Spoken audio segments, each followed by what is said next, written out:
Hello students, good morning to all of you. Welcome to this online lecture. I am Miss सीमा लांडगे. आज आपण घेणार आहोत तो point, आपला लास्ट पॉईंट असेल प्लांट लेआउट पॉईंटमधील इंडस्ट्रियल मॅनेजमेंट पेपर 1 मधील आपण पहिले युनिट आपण बघत होतो, इंट्रोडक्शन टू इंडस्ट्रियल मॅनेजमेंट. त्यामध्ये आपण प्लांट लेआउट हा पॉईंट स्टार्ट केलेला. त्या प्लांट लेआउट पॉईंट्समध्ये आपण फॅक्टर्स पाहिले, त्यानंतर इम्पॉर्टन्स पाहिले, त्यानंतर त्याचे टाईप्स पाहिले आणि टुडेज लेक्चर जे असणार आहे ते आपलं प्रॉब्लेम्सवरती असणार आहे, म्हणजेच प्रॉब्लेम्स ऑफ प्लांट लेआउट. म्हणजेच यंत्रसामग्रीची रचना करत असताना यंत्रसामग्रीची रचना करत असताना कोणकोणत्या समस्या येतात, कोणकोणत्या अडचणी येतात त्या आपल्याला आजच्या लेक्चर्समध्ये पाहायच्या आहेत. ओके. ज्या वेळेला यंत्ररचनेची मांडणी केली जाते, ती मांडणी करत असताना येणाऱ्या प्रमुख अडचणी कोणकोणत्या आहेत ते आपल्याला आजच्या लेक्चरमध्ये पाहायचं आहे. कारण आपण अगोदरच्या लेक्चरमध्ये किंवा टाईप्स आपण पाहिले प्लांट लेआउटचे, त्यामध्ये आपण काय पाहिले की आपली जी यंत्ररचना, आपल्या व्यवसायाची यंत्ररचना जी असली पाहिजे ती कशी असली पाहिजे, तर आदर्श ती असली पाहिजे. ती यंत्रांची मांडणी शास्त्रीय पद्धतीने केलेली असली पाहिजे. त्यानंतर वेगवेगळे टाईप पाहिले आपण, त्या टाईप्समध्ये वेगवेगळे यंत्ररचनेची मांडणी केलेले आपण काही फायदे पाहिले, काही तोटे पाहिले, काही ॲडव्हान्टेजेस होते, काही डिसॲडव्हान्टेजेस होते. प्रत्येक पद्धत अशी असते की त्याचे काही फायदे असतील तर नक्कीच त्याचे काही तिथं तोटेसुद्धा आपल्याला असतात, ते आपण तिथं पाहिलेले आहेत.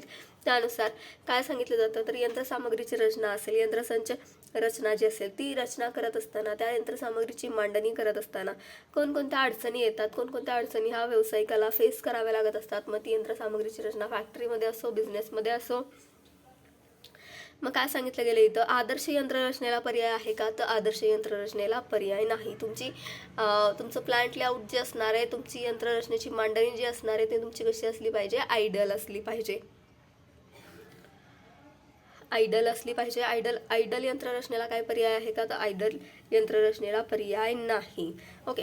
आदर्श यंत्ररचना हे प्रत्येक उत्पादन संस्थेचं मुख्य ध्येय असतं. कारण जी काही उत्पादन संस्था असेल, कोणतीही उत्पादन संस्था असू दे, ती मध्यम आकाराची असू दे, मोठ्या आकाराची असू दे, त्यांचं मेन ध्येय काय असतं, तर जास्तीत जास्त नफा मिळवायचा, जास्तीत जास्त कस्टमर मिळवायचे.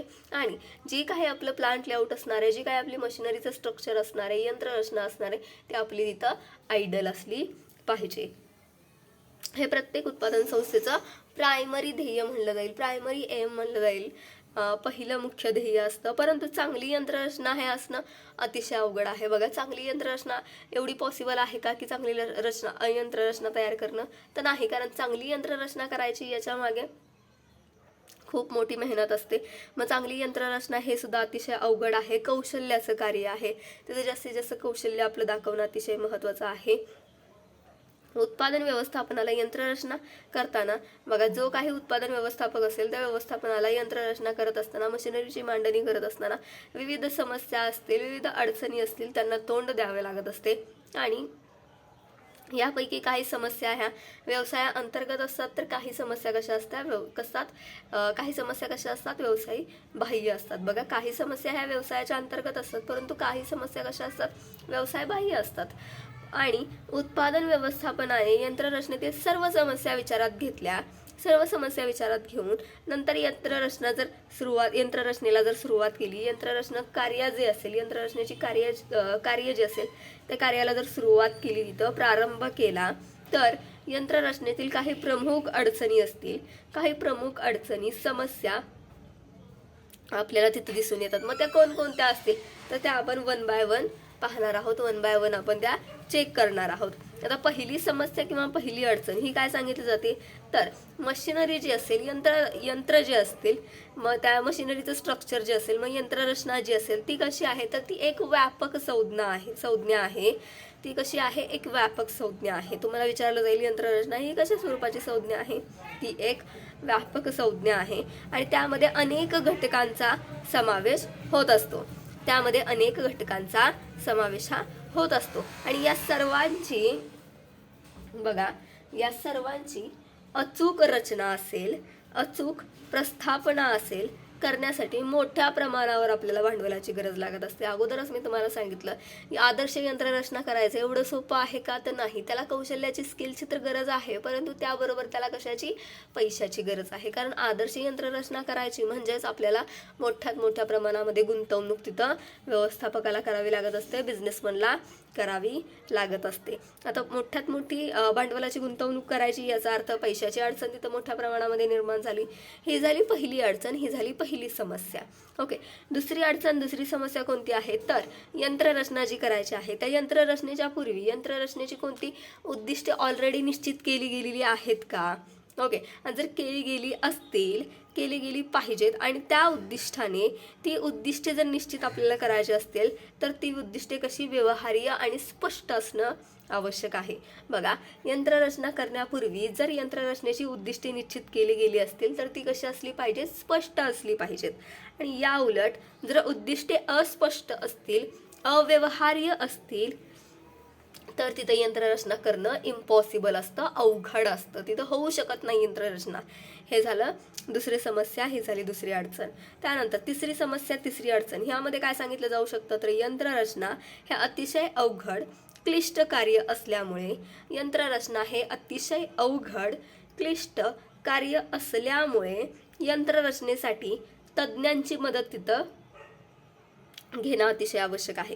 बघा, यंत्ररचना करणं मी अगोदर सांगितलं एवढं सुखाचं नाही किंवा एवढं सोपं नाही आहे. तिथं स्किल तुमचं पाहिजे आणि तुमच्या स्किलवरती यंत्ररचना होईल असं काही नाही. जे काही यंत्ररचनेमध्ये एक्सपर्ट आहेत त्या एक्सपर्ट लोकांचं सजेशन आपल्याला तिथं घ्यावं लागत असतं, मदत त्यांची घ्यावी लागत असते. परंतु तज्ज्ञांचा सल्ला मिळवणं एवढं सोपं आहे का. तज्ज्ञांचा वेळ आपण घालून त्यांच्याकडनं यंत्ररचना कशी करायची, त्या प्लांट लेआउट कसं असावं हे शिकण्याइतपत ते फ्री असतात का, किंवा त्यांचा वेळ ते देतात का आपल्याला. तर त्यामध्ये जर ते आपल्याला तज्ज्ञ लोक जे असतील, एक्सपर्ट जे असतील, ते आपल्याला त्यांचा वेळ देत असतील तर जास्तीत जास्त त्यांचा सल्ला घेण्यासाठी आपल्याला तिथे जास्तीत जास्त त्यांची फीज जी असते ती पे करावी लागत असते. मग तिथं फी जास्तीत जास्त अमाऊंट तिथं आपल्याला पे करावी लागते. मग ही झाली आणखीन एक अडचण. आपल्या पुढची आणखीन एक समस्या की त्यांना आपण जास्तीत जास्त फी कुठं द्यावी. त्या जागेवरती एखादा व्यवस्थापक काय मिळेल, मी माझ्या स्वतःच्या मनाने माझी यंत्ररचना करतो. ओके, हे झालं तिसरी समस्या झाली, ही तिसरी अडचण झाली ही. ओके, आणि त्यानंतर चौथी अडचण, चौथी समस्या जर आपण बघायला गेलो तर त्यामध्ये काय काय येऊ शकतो, तर उद्योग जग जे असेल त्या उद्योग जगामध्ये संशोधनाची प्रक्रिया ही अविरत सुरू असते. कंटिन्यू संशोधन केलं जात असतं, रिसर्च केला जात असतो. एका गोष्टीनंतर एक काय नाही काय रिसर्च हा कंटिन्युअसली काय केला जात असतो, केला जात असतो. आणि यामुळं काय केलं जातं, नवीन नवीन यंत्रपद्धती असेल, नवीन नवीन टेक्निक्स असेल, त्या टेक्निक्स काय केल्या जातात, मार्केटमध्ये बाजारपेठेमध्ये आणल्या जातात. मग नवनवीन टेक्निक्स कुठल्या आणल्या जातात, नवनवीन टेक्निक्सनुसार, नवनवीन यंत्रांनुसार आपल्या मशिनरीमध्ये आपल्याला चेंज हा करावा लागत असतो. कारण ज्या पद्धतीनं ग्राहकांची मांडणी असेल, एखादं नवीन तंत्रज्ञान आलं मार्केटमध्ये तर ग्राहक काय करतात, त्याकडे अट्रॅक्ट होतात. आणि जर तुम्ही जुन्या पद्धतीनं जर तुमची वस्तू देत असाल तर तुमच्या वस्तूला मागणी जी असते, डिमांड जी असते ती तेवढी राहत नाही. सो ग्राहकांच्या पसंतीनुसार आपल्याला मशिनरी सुद्धा काही वेळेला तिथे चेंज करावी लागते. मग काय सांगितलंय, तर उद्योग जग जे असेल त्या उद्योग जगामध्ये, व्यवसायाच्या जगामध्ये संशोधनाची क्रिया ही कंटिन्युअस चालू असते. आणि यामुळं नवनवीन यंत्रपद्धती असेल त्या काय होतात, तर उदयास येतात. आणि व्यवसाय संस्थेमध्ये यांचा अवलंब करणं आपल्याला अनिवार्य होतं. कंटिन्यू आपल्याला तिथं त्याचा अवलंब करावा लागतो. परंतु यामुळे यंत्ररचनेमध्ये बदल करणं आपल्याला भाग पडतं. मग ही एक समस्या झाली की त्या जर नवीन यंत्रसामग्री आली तर नक्कीच आपल्याला तिथं काय करावं लागणार आहे, आपल्याला तिथं आपली यंत्ररचना ही चेंज करावी लागणार आहे. सो ही एक समस्या झाली, ही एक मोठी अडचण झाली. ओके, त्यानंतर पाचवी समस्या, पाचवी अडचण, त्यामध्ये काय सांगता येईल आपल्याला, तर त्यामध्ये शासनाने कारखाना कायदा असेल, व्यवसायाशी संबंधित काही इतर कायदे असतील. बघा, शासनाने कारखाना कायदा असेल किंवा व्यवसायाशी संबंधित इतर कोणतेही कायदे असतील त्याबाबत किंवा त्या यंत्ररचनेबाबत जर काही नियम तरतुदी तयार केल्या, ऑलरेडी तयार असतात, परंतु जर नवीन काही नियम आणि तरतुदी तयार केल्या तर या सर्वांचे यंत्ररचना करत असताना आपल्याला काटेकोरपणे काय करावं लागत असतं, पालन करावं लागत असतं. आणि त्या पालन करण्यासाठी व्यावसायिक जो असतो तो कसा असतो, बंधनकारक असतो आणि कंपल्सरी त्या नियमांचं तरतुदींचं पालन त्याला करावं लागत असतं जर त्याला व्यवसाय करायचा असेल व्यवस्थित तर. ही एक पुढची अडचण झाली. ओके, त्यानंतर 6वी अडचण, 6वी समस्या कोणती आहे तर व्यवसाय संस्था विविध प्रकारच्या स्वरूपाच्या गुणवैशिष्ट्ये असलेल्या वस्तूंची निर्मिती ही करत असतात. व्यवसाय संस्था ह्या विविध प्रकारच्या वस्तूंची निर्मिती करत असतात, विविध स्वरूप असणाऱ्या वस्तूंची निर्मिती करत असतात, विविध क्वालिटीज असणाऱ्या वस्तूंची निर्मिती त्या व्यवसाय संस्था करत असतात. आणि जर यांची निर्मिती करत असताना त्यांची यंत्ररचना ही अचूक असेल तर ते त्यांना फायदेशीर ठरतं. जर यंत्ररचनेमध्ये चूक असेल तर ती यंत्ररचना करणं तिथं अवघड पडत असतं. ही एक समस्या झाली. त्यानंतर 7वी एक समस्या अडचण म्हणजे काय सांगता येईल आपल्याला तर जागतिकीकरणाच्या प्रक्रियेमुळे व्यवसाय पर्यावरणामध्ये वेगाने बदल होत आहे. बघा, जागतिकीकरण ग्लोबलायझेशन ही प्रक्रिया जी होते त्या प्रक्रियेमुळे व्यवसाय पर्यावरण जे आहे त्या व्यवसाय पर्यावरणामध्ये आपल्याला बदल हे स्पीडमध्ये होताना दिसतात. आणि जी काही यंत्ररचना असेल त्या यंत्ररचनेवर परिणाम करणाऱ्या पर्यावरणातील घटकांमध्ये वेगाने बदल होताना आपल्याला दिसतो.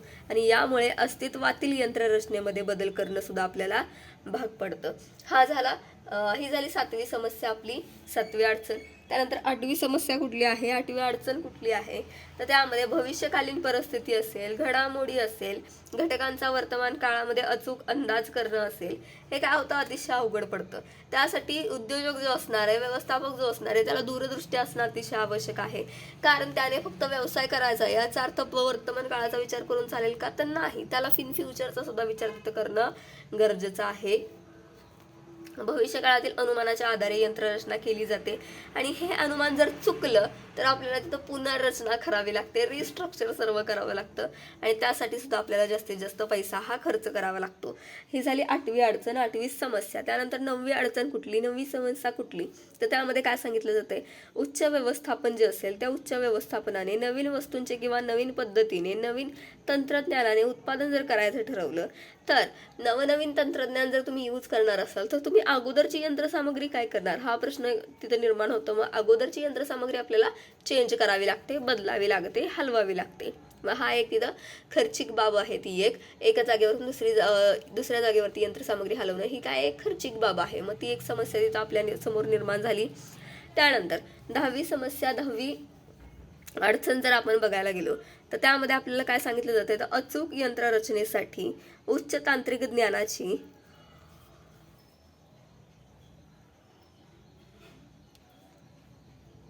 जी अचूक यंत्ररचना असेल त्याच्यासाठी उच्च तांत्रिक ज्ञानाची गरज असते, कौशल्याची गरज असते, दूरदृष्टीची आवश्यकता असते. ओके, त्याशिवाय अचूक यंत्ररचना होऊ शकत नाही. आणि उत्पादन व्यवस्थापनाकडे याचा अभाव असतो तर यंत्ररचना अचूक होऊ शकत नाही. त्याच्यासाठी आपल्याला तांत्रिक ज्ञानाची गरज असते, स्किल हवं असतं, आपल्याला दूरदृष्टी हवी असते, तज्ज्ञांचं सजेशन हवं असतं. ओके, सो ही एक अडचण झाली, समस्या झाली. त्यानंतर 11वी समस्या, 11वी जर अडचण आपण पाहायला गेलो तर त्यामध्ये काय सांगितलंय, व्यवसाय क्षेत्रामध्ये एकत्रीकरण, विलिनीकरणाच्या प्रक्रिया ह्या सतत सुरू असतात आणि यामुळे आधी केलेली यंत्ररचना आपल्याला बदलावी लागते. मला आता माझ्या माहितीनुसार 3 ते 4 पॉईंट झाले की त्यामध्ये आपल्याला सांगितलं गेलं की जी अगोदरची यंत्ररचना आपल्याला बदलावी लागते. जर अगोदरची यंत्ररचना बदलायची म्हटल्यानंतर ती मोठी खर्चिक बाब आहे, कारण अगोदरची यंत्ररचना तयार करत असताना व्यवस्थापकाने मोठ्या प्रमाणामध्ये भांडवलाची गुंतवणूक त्यामध्ये केलेली असते. ओके, त्यानंतर ही एक समस्या झाली, ही एक अडचण झाली आपल्या समोरची. त्यानंतरची 12वी समस्या, 12वी अडचण तुम्हाला सांगितली. त्यामध्ये काय सांगितले तर यंत्ररचना ही एक व्यापक संज्ञा आहे. अगोदर पण मी तुम्हाला सांगितलं की यंत्ररचना कशी आहे, व्यापक संज्ञा आहे आणि यामध्ये यंत्रे, उपकरणे यांची रचना, विभाग, उपविभागांची रचना, अंतर्गत वाहतूक, त्यानंतर माल हाताळणी, संग्रहण व्यवस्था, कार्यसेवा, तपासणी केंद्र इत्यादीची स्थापना आपल्याला करावी लागत असते, इत्यादीचा समावेश आपल्याला करावा लागत असतो आणि या सर्वांची रचना अचूक करणं एका व्यक्तीनं अतिशय अवघड असतं. ही एक समस्या झाली. त्यानंतर ही एक अडचण झाली समोर. ओके, त्यानंतर 13वी समस्या, 13वी अडचण. त्यामध्ये काय आहे तर यंत्ररचनेमध्ये योग्य लवचिकता असावी लागते. याचाच अर्थ काय आहे तर यंत्ररचना अलवचिक किंवा अति लवचिक असू नये. बघा, यंत्ररचना ही अलवचिक किंवा अति लवचिक असू नये. यंत्ररचना अलवचिक किंवा अति लवचिक असेल तर त्याचे दुष्परिणाम व्यवसायाला सहन करावे लागत असतात. त्यानंतर 14वी यंत्ररचना असेल, 14वी यंत्ररचनेची समस्या असेल, अडचण असेल, मग ती कोणती आहे? तर त्यामध्ये यंत्ररचनेबाबत उच्च व्यवस्थापनाचे धोरण अस्पष्ट. जी काही यंत्ररचना केली जाते, प्लांट लेआउट केलं जातं, त्याबाबत जी काही उच्च व्यवस्थापन असेल त्याचं धोरण जे असेल ते स्पष्ट असणं अतिशय गरजेचं आहे.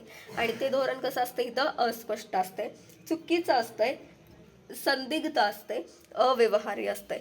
आणि त्यामुळं काय होतं तर आपली जी काही यंत्ररचना असते ती सदोष होते तिथं. ओके, त्यामुळं काय होतं, जी काही आपली यंत्ररचना असते ती कशी असते? सदोष असते. ही एक झाली समस्या तिथली, ही एक अडचण झाली त्याच्यासमोरची. त्यानंतर 15वी समस्या, 15वी अडचण आहे ती म्हणजे कुठली? तर यंत्ररचनेसाठी जी काही आपल्याला जागा लागते ती जागा कमी असेल तर, म्हणजे जागा जर अपुरी असेल तर जागेची अडचण आहे. जमिनीचा आकार वेडावाकडा असेल तर तो तिथं आपल्याला त्याची अडचण असते. जमिनीचा पाया भक्कम नसेल तर ती अडचण असते. इमारत भक्कम नसेल तर ती अडचण असते. आणि त्या सर्वातून महत्त्वाचं म्हणजे जी काही यंत्ररचना आहे ती जर आदर्श नसेल तर ती सुद्धा मोठी अडचण आपल्याला असते, समस्या तिथं असते. ओके, त्यानंतरचं 16वी समस्या किंवा 16वी अडचण, त्यामध्ये काय सांगितलं गेलं? तर उत्पादनाची प्रक्रिया जी असते ती क्लिष्ट असते. बघा, उत्पादनाची प्रक्रिया जी असते ती कशी असते? क्लिष्ट असते आणि प्रक्रियेतील क्रियांची संख्या अधिक असते. बघा, उत्पादनामध्ये ज्या काही प्रक्रिया केल्या जातात त्या एक दोन प्रकारच्या असतात का? तर नाही, अनेक प्रकारच्या प्रक्रिया उत्पादन तयार करत असताना आपल्याला कराव्या लागत असतात. आणि त्या उत्पादन पद्धतीमध्ये जास्तीत जास्त मोठ्या प्रमाणामध्ये उणिवा सुद्धा आपल्याला काय होतात? दिसून येतात. मग त्यामध्ये कोणकोणत्या उणिवा, कोणकोणत्या त्रुटी आपल्याला दिसून येतात, त्या त्रुटी शोधून काढणं आणि त्यानुसार आपली यंत्ररचना बनवणं हे एक मोठं संकट व्यवस्थापकाच्या समोर असतं, उद्योजकाच्या समोर असतं. त्यानंतर 17वी समस्या, 17वी अडचण जर पाहायला गेलात तर त्यामध्ये काय येतं? तर उत्पादन प्रक्रियेसाठी विविध प्रकारच्या यंत्रसामग्रीची हत्यारे जी असतील. बघा, उत्पादन प्रक्रिया जी असेल त्या उत्पादन प्रक्रियेसाठी जी विविध प्रकारची यंत्रसामग्री असेल, हत्यारे असतील, त्या उपक्रमांची आवश्यकता आपल्याला भासत असते. आणि यंत्ररचना तिथं करणं आपल्याला अवघड जातं, कारण जी काही यंत्रसामग्री असेल, हत्यारे असेल, ती आपल्याकडे अवेलेबल नसतील तर कशा पद्धतीने आपण यंत्रसामग्री करायची, हा सर्वात मोठा प्रश्न व्यवस्थापकाच्या समोर हा उभा असतो. हे झाली आपली 17वी समस्या, 17वी अडचण. त्यानंतर 18वी जर सांगायचं म्हटलं तर मूळ यंत्ररचना सदोष जर असेल, जी काही तुमची मूळ यंत्ररचना आहे ती जर सदोष असेल तर पुनर्रचना करणं आपल्याला भाग पडतो. आणि पुनर्रचना करणं हे अतिशय खर्चिक आहे.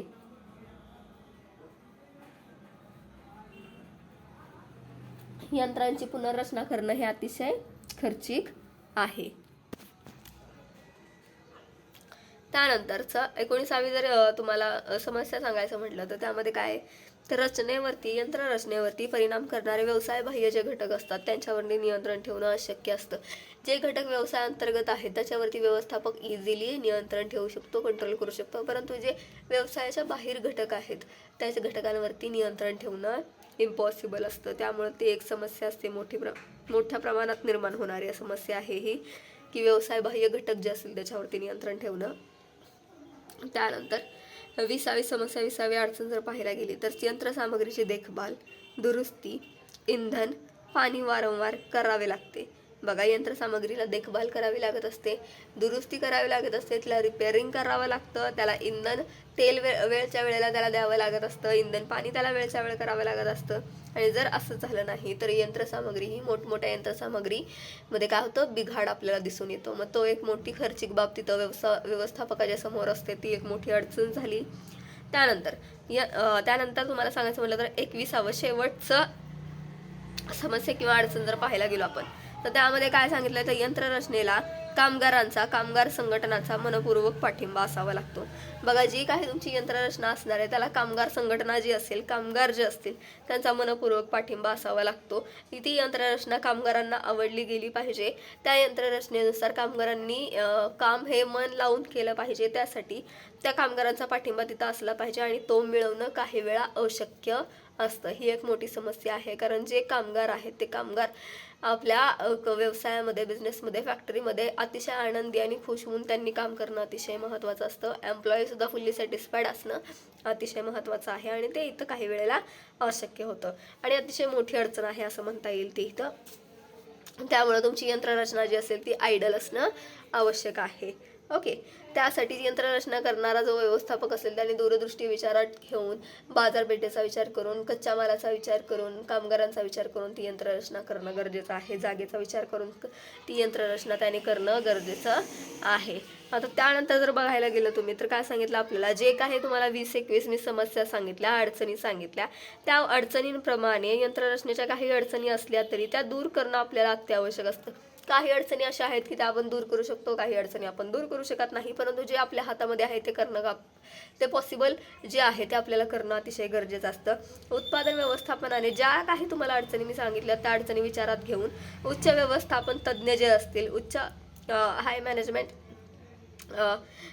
एक्सपर्ट जे असतील त्या एक्सपर्ट लोकांचा सल्ला घेऊन त्यांच्या विरोधी प्रभावी उपाययोजना तिथं करणं आपण अतिशय आवश्यक आहे.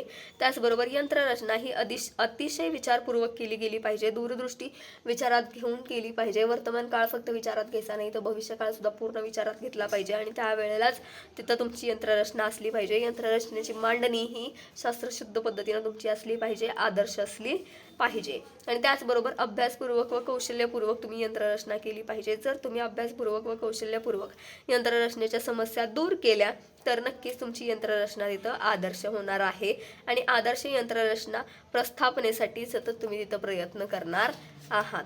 सो या पद्धतीनं आपला प्लांट लेआउट हा चॅप्टर जो असेल, प्लांट लेआउट हा जो पॉईंट असेल हा इथं संपलेला आहे. ओके, आजच्या लेक्चरमध्ये आपण काय पाहिलं तर आजच्या लेक्चरमध्ये आपण जो पॉईंट पाहिला तो म्हणजे प्रॉब्लेम्स ऑफ प्लांट लेआउट. यंत्ररचनेच्या समस्या कोणकोणत्या आहेत, यंत्ररचना करत असताना व्यावसायिकांना कोणकोणत्या समस्यांना तोंड द्यावं लागतं, कोणकोणत्या अडचणींना तोंड द्यावं लागत असतं, त्या आपण आजच्या लेक्चरमध्ये अभ्यासलेलं आहे.